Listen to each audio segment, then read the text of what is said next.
2 News begins right now with breaking news.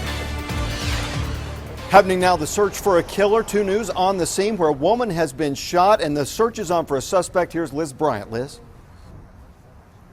Well, right now we're here outside of Colonial Park Apartments where police are wrapping up their on-scene investigation, waiting for the body to be picked up. A few minutes ago that they searched that white Nissan Maxima behind me. They believe that the woman killed arrived in that Maxima. They're only telling us that she is in her early 20s. They are still trying to find out exactly and confirm her name. Now, one man whipped around on 21st, ran up to this scene and tried to stop the shooter. That is why police have any kind of description to go on. This is where it ended. But for Mitch Ballard, it started here, driving down 21st Street on his way home. I pulled up here and whipped around and did a 180, came to a stop and yelled, "What the F's going on?" Mitch found a woman lying next to the soda machine outside Colonial Park Apartments after hearing 4 gunshots. As a hunter, I've been around many dying animals, so, I could tell what was going on. As an armed citizen, I had my Glock in my other hand. I was preparing to make what would have been my 4th citizen's arrest over the course of the last 25 or 30 years. I don't go anywhere without a gun. There's too many crazy idiots in this town. Plenty of people telling police what they saw out here. One man willing to take action. Someone needed help and there's gunfire and I have a gun. And I have the opportunity to put a bad situation to rest before it got worse. Just like every other person should step up, accept some responsibility, and take command of a situation. Either that or run and hide. Now, police just told me that they believe this woman recently was evicted from her apartment here. I talked to neighbors a few minutes ago as well. They said that she did live here with her boyfriend. We, of course, are working to figure out what happened moments before the shooting. But police said that they argued outside the shooter and the woman killed. Live, Liz Bryant, 2 News, works for you. All right, Liz, thanks. As a precaution, several schools went on immediate lockdown. Hale Junior High School and Senior High, Skelly Upper and Lower, Jones Elementary, as well as MacArthur Elementary and Educare. And some of these schools won't have that lockdown wrapped up till about 5:15, so about 13 minutes from now. Let me tell you a little bit about where we are right now. We're at American Legion Post number 1. It is the longest continuously operating American Legion post in America. It's located just off of Peoria on 8th Street. And coming up in 90 minutes, it is going to be hosted to a town hall meeting about veterans issues. We can tell you that right now there are about 100,000 veterans living here in our Tulsa area. And for 18 months, the 2 News investigators have been talking to hundreds of veterans, working with them to get the benefits and medical care that they deserve. And just in the past year and a half, 2 News has helped veterans and their families get close to $200,000 in benefits. Some we helped had spent close to a decade waiting for the VA to process the claim, and that is the problem. Claims that are not being processed and care that has been delayed. 2 News investigator Marla Carter has been looking into the reforms that have been made, and she's here with more on what this means for our local veterans and what they can expect. Yeah, of course, that new reform law just went into effect October 1st, and we've been looking into the Muskogee VA and the Tulsa Clinic. Both are tied together. But before that law even went into effect, they made some sweeping changes. Earlier this year, VAs across the country came under fire for long wait times and delays in care. In June, the 2 News investigators told you about a 60-page audit that examined the delays. In Muskogee, more than 500 patients waited 30 days or more to be seen by a doctor, and 200 new patients waited at least 90 days. Since the audit came out, those numbers have dropped significantly. Now wait times are down to an average of just 2 days for primary care. Possibly helping that, expanded hospital and clinic hours on Thursdays and Saturdays. They're very popular for our veterans who don't want to have to take off work to come to an appointment. Plus, in July, the VA in Muskogee created a call center so they can help patients quicker. Our goal is to answer the phones in under 30 seconds. So we're getting very close. I think we're at 40 seconds in primary care and just a few seconds in pharmacies. That's just the beginning. The Muskogee Hospital expects to see more changes with the new healthcare law that just went into effect last week. But it is still waiting to hear from Washington on exactly what those changes will be. Right now, we don't have any guidance on how we're going to implement the new legislation that just passed. The VA of Muskogee says it expects to know a whole lot more about what those changes will be coming up in November. And of course, we'll bring you those when we have more information. Now, coming up on 2 News at 6, we're going to tell you about another change they've made, an effort to help 2,000 veterans. It's a new clinic. All right, Marla, thanks. And of course, that VA reform bill that went into effect is designed to cut down on the delays in the system so that veterans can get care and get it quicker. Here's some of the highlights. Hiring more staff so that veterans can see medical personnel more quickly. The ability for veterans to use their own family doctor if they live more than 40 miles from a VA facility, and more oversight over the VA in general by federal lawmakers, and to make sure that improvements are made to that system. All right, joining us now, Mitch Henderson, the adjutant for American Legion Post #1. And Mitch, thanks so much for being with us, and thank you so much for bringing this idea of a town hall meeting to Channel 2 so that we could help you guys out with that. Tell us a little bit about how that happened.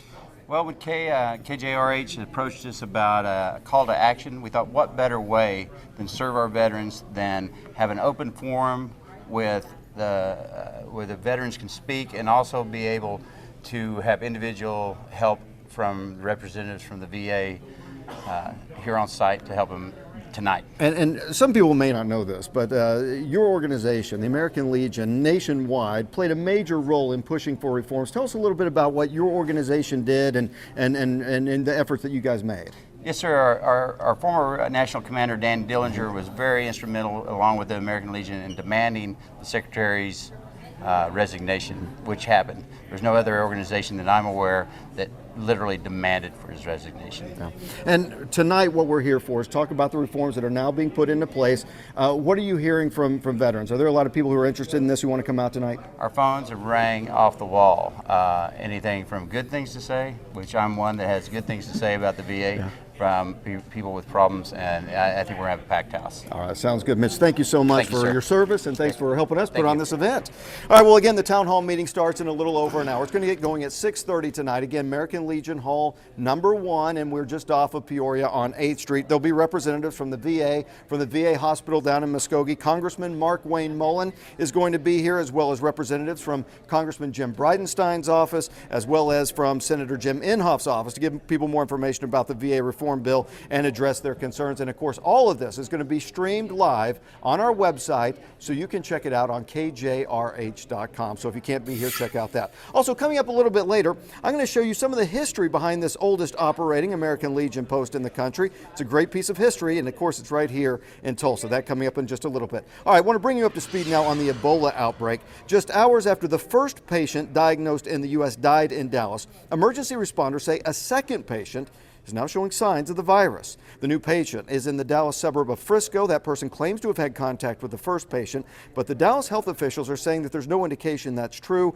so they're still investigating all that, continuing coverage of the Ebola outbreak. That's coming up next on NBC Nightly News. Some new information now about the woman who was beheaded last month at a Moore food distribution center. Kelly Hufford spoke publicly for the first time today about her mother, Colleen. She called her mom a caring and compassionate woman who loved her family and loved hockey. Hufford also described her family's reaction to hearing the news of the 54-year-old's death, saying at first they didn't want to believe it. The reaction of the family, I think, was like everybody, those that knew her and didn't know her, it was complete and utter shock. And it was the question, are you sure? Is this really her? Are you positive? Colleen Hufford's co-worker Alton Nolan is charged with first-degree murder. Prosecutors say they will seek the death penalty in that case. Gay couples here in Oklahoma have been rushing to courthouses to try to get marriage licenses since the Supreme Court's activity on Monday, but there are some gay couples who are having trouble getting a different type of license, a driver's license. 2 News problem solver Jamil Donath has been tracking that. She has the latest. Jamil. That's right, Russ. Tag agencies turning away gay couples even after gay marriage was legalized in Oklahoma. The problem solvers and the Tulsa Equality Center have been receiving numerous calls from gay couples who aren't being allowed to renew their driver's licenses, even with a new and legal marriage certificate.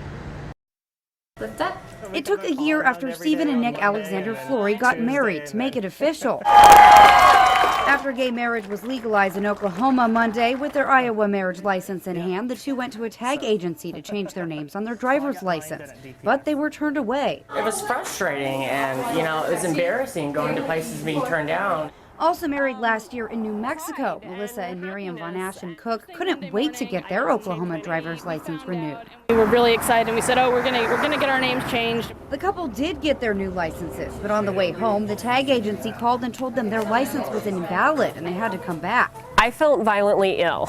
The problem solvers contacted several tag agencies. They told us the order came from the Oklahoma Department of Public Safety. We were not allowed to renew driver's license for same-sex marriages. However, Oklahoma state law says if you are changing your name on your driver's license, a marriage certificate is valid. 2 days later, DPS says same-sex marriage certificates are now accepted at any of the 274 tag agencies in the state. Thank you so much. And after a second try, Stephen and Nick and Miriam and Melissa got their new licenses. That represents a lot.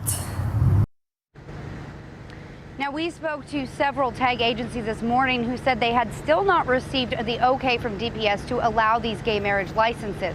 Others said they didn't receive that statement from DPS until noon today. Now, we have reached out several times to DPS asking why they initially weren't allowing these gay marriage licenses. We have still yet to receive an answer. Live in Midtown, Jamil Donith, 2 News Works for you.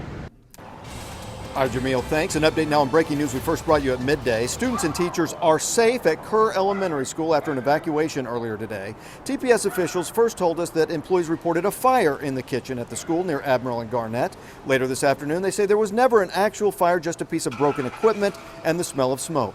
Officials say that no one was hurt and that school was evacuated just as a precaution. And 2 News working for you right now with a traffic alert. Taking a look at the city, we've got one accident here slowing things down near the Broken Arrow Expressway and 169. Tonight's going to be a warm night. Temperatures dropping into the low 70s. I've got the rest of your certified most accurate forecast coming up.